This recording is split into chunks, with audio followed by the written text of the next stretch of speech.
கர்த்தருடைய மகா பரிசுத்த நாமம் ஸ்தோத்திரிக்கப்படுவதாக. உபாகமம் 13ஆம் அதிகாரம் 18ஆம் வசனம். உனக்கு தயை செய்து உனக்கு இறங்கி அவர் உன் பிதாக்களுக்கு ஆணையிட்டபடி உன்னை விருத்தியடை பண்ணுவார் என்று நாம் வாசிக்கிறோம்.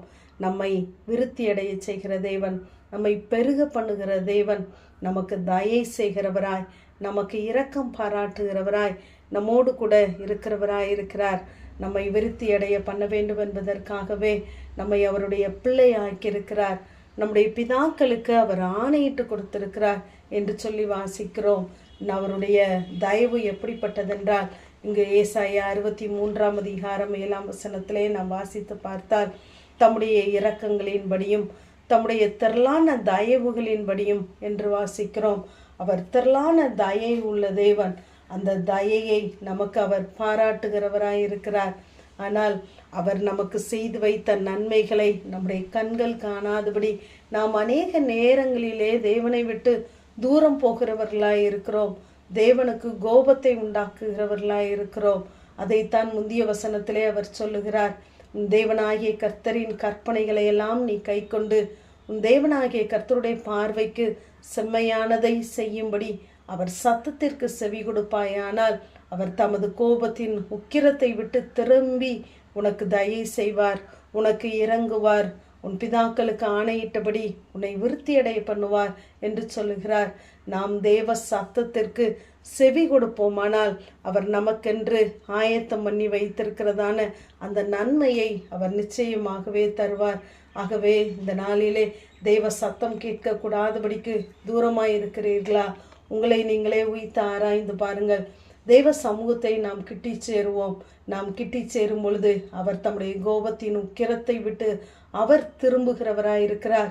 நமக்கு தயை செய்கிறவராய், நமக்கு இரக்கம் பாராட்டுகிறவராக இருக்கிறார்.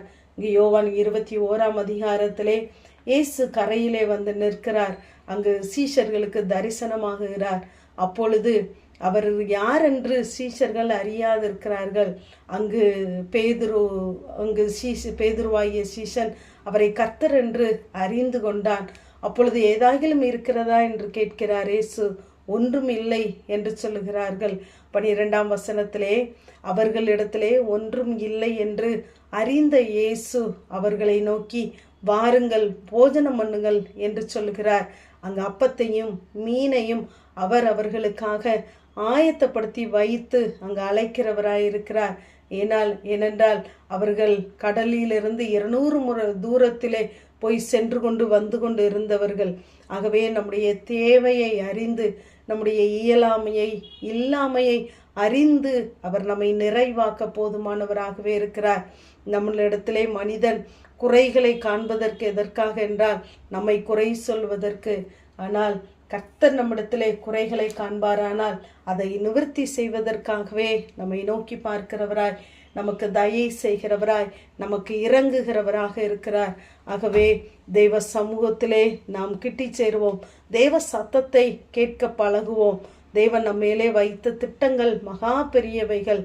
ஆகவே அவர் அதை திட்டத்தை நிறைவேற்றுவதற்கும் நம்மை ஆசீர்வதிப்பதற்கும் நம்மை பழுகி பெருக பண்ணவும் அவர் நம்மை மறுபடியுமாய் சேர்த்து கொள்ள விரும்புகிறார்.